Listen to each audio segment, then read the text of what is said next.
क्या आप यकीन करेंगे कि एक 12 साल की छोटी सी लड़की ने टीवी के एक सिंगिंग शो में ऐसा गाया कि उसकी आवाज सीधे बॉलीवुड के सबसे बड़े निर्देशक तक पहुंच गई और उसी एक परफॉर्मेंस ने उसकी पूरी जिंदगी बदल दी।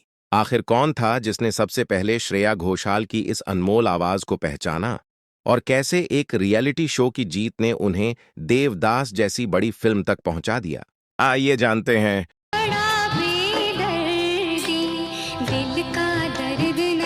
उस वक्त टीवी पर एक सिंगिंग शो पूरे भारत में तेजी से मशहूर हो रहा था। उस शो का नाम था सारेगामा। देश के हर कोने से हजारों बच्चे इस मंच तक पहुंचने का सपना देख रहे थे। सिर्फ 12 साल की श्रेया घोषाल ने भी इस शो में हिस्सा लिया। पहली बार इतने बड़े मंच पर खड़े होना आसान नहीं था। सामने कैमरे, जज और लाखों दर्शक थे। लेकिन जैसे ही श्रेया ने गाना शुरू किया, पूरा माहौल बदल गया। उनकी साफ, मीठी और सुरों से भरी आवाज ने जजों को भी हैरान कर दिया। हर राउंड के साथ उनका आत्मविश्वास बढ़ता गया और दर्शकों का प्यार भी। आखिरकार श्रेया घोषाल ने सारेगामा का खिताब अपने नाम कर लिया। फैक्ट: बहुत कम लोग जानते हैं कि संजय लीला भंसाली की मां ने सबसे पहले टीवी पर सारेगामा में ही श्रेया की आवाज सुनी थी। उन्होंने अपने बेटे से कहा कि इस लड़की की आवाज में कुछ खास बात है। यही एक सलाह श्रेया की जिंदगी का सबसे बड़ा मोड़ बन गई। कुछ ही समय बाद उन्हें फिल्म देवदास के लिए ऑडिशन का बुलावा मिला और वहीं से शुरू हुआ वह सफर जिसने उन्हें बॉलीवुड की नई आवाज बना दिया।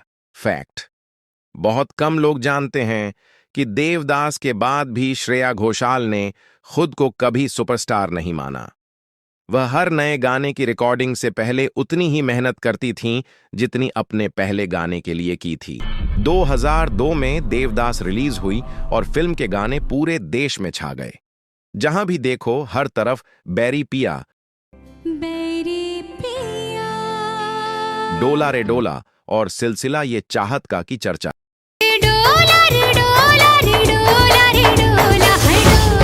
लोगों को यकीन ही नहीं हो रहा था कि इतनी कम उम्र की एक नई गायिका इतनी पक्की और दिल को छू लेने वाली आवाज में गा सकती है।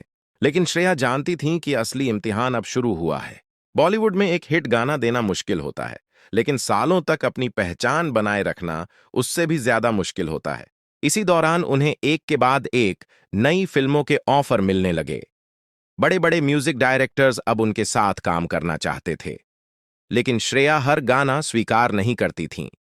अगर उन्हें लगता कि कोई गाना उनकी आवाज या एहसास के मुताबिक नहीं है, तो वह उसे करने से इनकार भी कर देती थीं।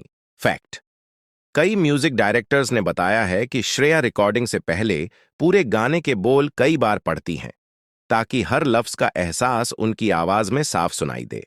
फिर आया 2003, फिल्म जिस्म का गाना जादू है नशा है रिलीज हुआ। यह गाना रोमांटिक था, लेकिन इसमें सिर्फ सुर नहीं बल्कि एहसास की भी जरूरत थी। जब श्रेया स्टूडियो पहुंची तो उन्होंने पहले पूरे गाने को समझा। उन्होंने जल्दबाजी में रिकॉर्डिंग शुरू नहीं की। वह चाहती थीं कि गाने का हर शब्द सुनने वाले के दिल तक पहुंचे। जब रिकॉर्डिंग पूरी हुई तो स्टूडियो में मौजूद लोग उनकी तारीफ किए बिना नहीं रह सके। गाना रिलीज हुआ और देखते ही देखते पूरे देश में छा गया। आज भी जादू है नशा है को श्रेया घोषाल के सबसे बेहतरीन गानों में गिना जाता है। इसके बाद उन्होंने अगर तुम मिल जाओ गाया।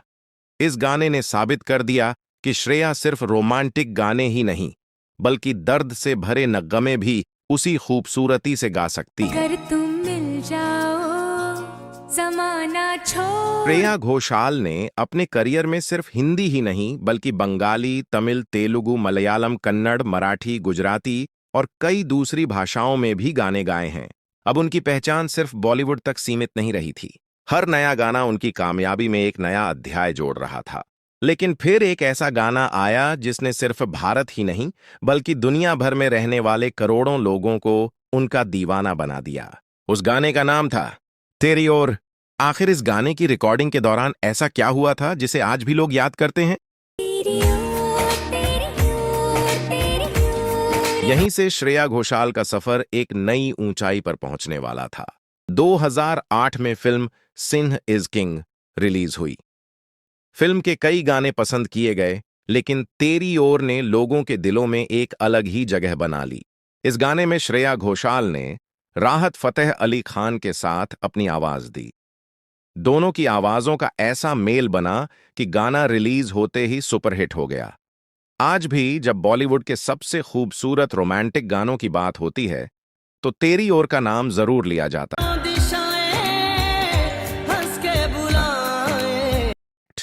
कहा जाता है कि श्रेया हर गाने को अपनी आवाज देने से पहले उसके किरदार और फिल्म के माहौल को समझने की कोशिश करती है। शायद यही वजह है कि उनके गाए हुए गाने सिर्फ सुनाई नहीं देते, बल्कि महसूस भी होते हैं। अब श्रेया सिर्फ एक सफल सिंगर नहीं थीं, बल्कि बॉलीवुड की सबसे भरोसेमंद आवाज बन चुकी थीं। इसके बाद एक से बढ़कर एक हिट गाने आते रहे। हर साल कोई न कोई ऐसा गाना जरूर होता जो लोगों की प्लेलिस्ट का हिस्सा बन जाता। फिर आया 2013, फिल्म आशिकी 2 का फीमेल वर्जन सुन रहा है ना तू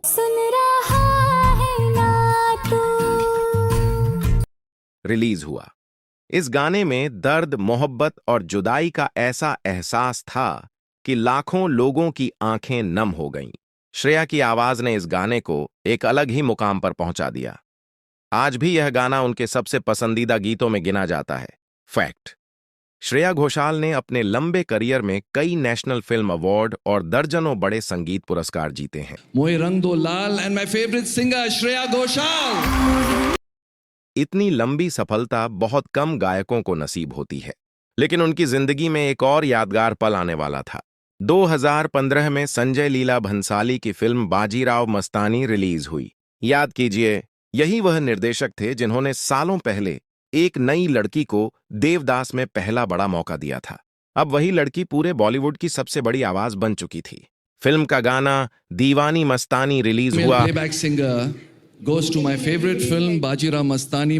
और एक बार फिर श्रेया की आवाज ने जादू कर दिया। उनकी गायकी ने दीपिका पादुकोण के किरदार को और भी ज्यादा असरदार बना दिया। यह पल सिर्फ एक गाने की कामयाबी नहीं था, बल्कि उस सफर का सबूत था जो एक छोटे से शहर की लड़की ने अपने हुनर और मेहनत से तय किया था। आज श्रेया घोषाल सिर्फ भारत ही नहीं, बल्कि दुनिया के कई देशों में लाइव कॉन्सर्ट करती हैं। करोड़ों लोग उनकी आवाज सुनने के लिए घंटों इंतजार करते हैं। फैक्ट: उनकी सबसे बड़ी पहचान सिर्फ उनकी आवाज नहीं, बल्कि उनकी सादगी भी है। इतनी बड़ी स्टार होने के बावजूद वह हमेशा अपने चाहने वालों से प्यार और इज्जत से मिलती हैं। आज भी जब कोई नया गायक या गायिका संगीत की दुनिया में कदम रखता है, तो अक्सर उसकी तुलना श्रेया घोषाल से की जाती है। लेकिन सच यह है कि अपनी जगह बनाना आसान है, उसे 2 दशकों तक कायम रखना बहुत मुश्किल होता है।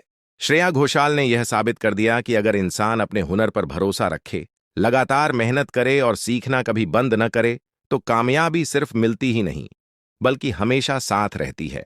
यही वजह है कि आज भी उनकी आवाज सुनते ही करोड़ों लोगों के चेहरे पर मुस्कान आ जाती है। और शायद यही किसी भी कलाकार की सबसे बड़ी कामयाबी होती है।